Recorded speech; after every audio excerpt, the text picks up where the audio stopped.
In the ancient kingdom of Silla, where golden crowns shimmered like sunlight and legends shaped the identity of a nation, a woman rose to power against every expectation of her time.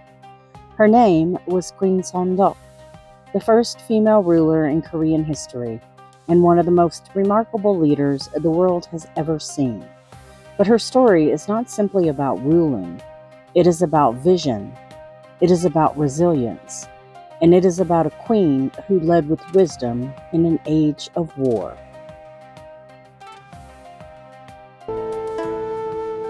The future of Silla lies in our wisdom, not just our weapons. We shall build a tower to reach the very stars.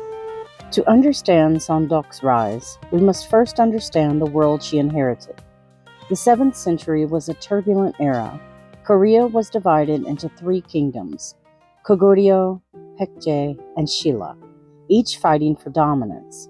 Silla, though culturally rich, was the smallest and most vulnerable.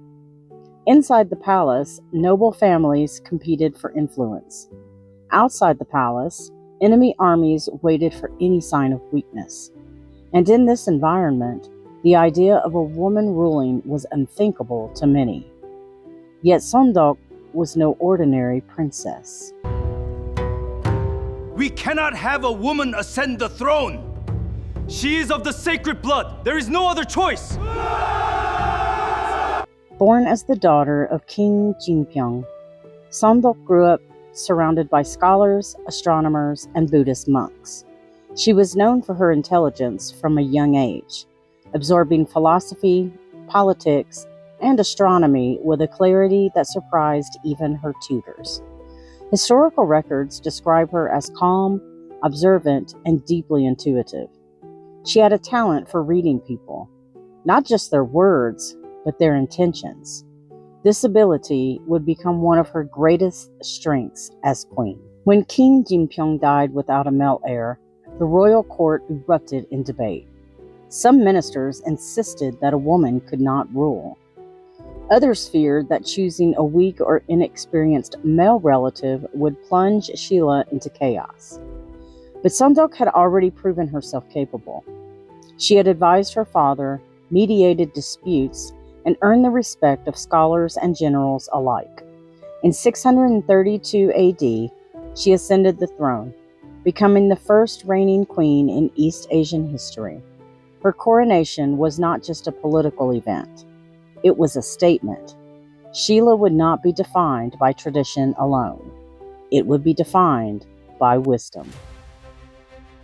One of Seondeok's first major projects was the construction of Cheomseongdae, the oldest surviving astronomical observatory in Asia. Built from 362 precisely stacked stones, it symbolized her belief that knowledge was the foundation of stability. But Cheomseongdae was more than a scientific structure. It was a message to her people. Silla would rise not through brute force, but through understanding of the heavens, of the seasons, and of the world. One of the most famous stories about Seondeok reveals her extraordinary insight. The Tang Emperor sent her a box of peony seeds, along with a painting of the flowers in full bloom. The flowers were beautiful, but the painting showed no bees. Seondeok immediately understood the hidden meaning. Look closely at this painting sent by the emperor. These peonies are beautiful, yet there are no bees or butterflies. It is because these flowers have no scent. She interpreted the gift as a subtle insult, a suggestion that Silla looked impressive but lacked real strength. Instead of reacting with anger, she responded with strategy. She strengthened her alliances, reorganized her court, and ensured that Silla would never again be underestimated. But not everyone accepted her authority. In the final year of her reign, a powerful noble named Pidam led a rebellion, claiming that, quote, a woman cannot rule a nation, unquote. The palace guards will be distracted at midnight. That is when we strike the main gate. Silla will finally have a true leader. It was the most serious internal threat Silla had ever faced. Seondeok, already ill, could not lead the army herself. but she entrusted her generals, including the legendary Kim Yu-shin, to crush the rebellion. According to legend, on the night before the final battle, a star fell from the sky. Pidam's followers took it as a sign that the queen's reign was ending. To counter this omen, Kim Yu-shin ordered a giant kite to be flown with a burning lantern attached, making it appear as if the fallen star had risen again. The soldiers' morale returned, the rebellion collapsed, and Seondeok's authority was restored. Seondeok understood that Silla could not survive alone.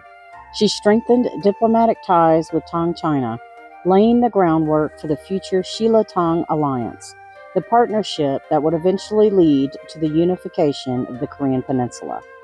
Though she did not live to see unification, her policies made it possible. Queen Seondeok was also a deeply spiritual ruler. She supported Buddhist temples, sponsored public works, and invested in education and welfare. Her most famous cultural project was the construction of Hwangyongsa Temple's 9-story pagoda, a symbol of peace and protection for the kingdom. She believed that a ruler's duty was not only to defend the nation, but to uplift the people. Queen Seondeok ruled for 15 years, years filled with war, rebellion, diplomacy, and transformation. She died in 647 AD, leaving behind a kingdom stronger than the one she inherited. Her successor, Queen Cheomseongdae, continued her legacy, and decades later, Silla would achieve the unification she had envisioned. Queen Seondeok was more than a monarch.